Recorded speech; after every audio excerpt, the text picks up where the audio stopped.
Olá, pessoal! Estamos aqui hoje mais uma vez para refletirmos juntos a nossa liturgia do dia, tá certo? E nessa quarta-feira, dia em que celebramos a memória do abade São Bernardo de Claraval, dirijamos ao Senhor uma prece fervorosa, apresentando-lhe nossa vida e nossa missão.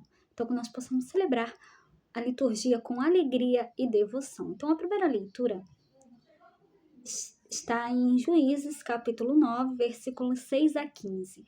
Juízes, capítulo 9, versículos 6 a 15. Naquele tempo, todos os habitantes de Siquém e os de Bet-Melo se reuniram junto a um carvalho que havia em Siquém e proclamaram ao rei Abimeleque. Informado disso, Joatão foi postar-se no cume do monte Garizim e se pôs a gritar em alta voz, dizendo: Ouvi-me, moradores de Siquém, e que Deus vos ouça. Certa vez as árvores resolveram ungir um rei para reinar sobre elas, e disseram à oliveira: Reina sobre nós. Mas ela respondeu: Iria eu renunciar ao meu azeite, com que se honram os deuses e os homens, para me balançar acima das árvores? Então as árvores disseram à figueira: Vem e reina sobre nós. E ela lhes respondeu: Iria eu renunciar à minha doçura e aos saborosos frutos para me balançar acima das outras árvores?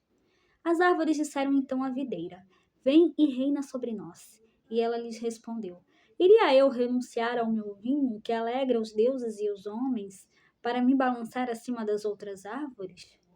Por fim, todas as árvores disseram ao espinheiro: Vem tu reinar sobre nós. O espinheiro respondeu-lhe: Se deveras me constituís vosso rei, vinde e repousai à minha sombra. Mas se não quereis, saia fogo do espinheiro e devore os cedros do Líbano. Então, na leitura do livro dos Juízes, estamos diante da parábola de Joatão, o rei das árvores. Joatão é o único sobrevivente da casa de Gedeão. Por isso, alerta os habitantes de Siquém contra a ambição de Abimeleque. Esse trecho, escrito em período monárquico, ensina tanto ao povo de Israel naquele tempo quanto a nós nos dias de hoje, que o verdadeiro e único rei de Israel é o Senhor Deus.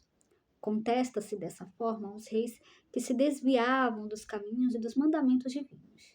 Para uma boa interpretação do trecho evangélico de hoje, né, falando do evangelho de hoje, né, que está em Mateus capítulo 20, versículo 1 a 16. Mateus capítulo 20, versículo 1 a 16. Naquele tempo, disse Jesus aos seus discípulos esta parábola. O reino dos céus é como a história do patrão que saiu de madrugada para contratar trabalhadores para sua vinha. Combinou com os trabalhadores uma moeda de prata por dia e os mandou para a vinha. Às 9 horas da manhã, o patrão saiu de novo, viu outros que estavam na praça desocupados e lhes disse: Ide também vós para a minha vinha, e eu vos pagarei o que for justo. E eles foram.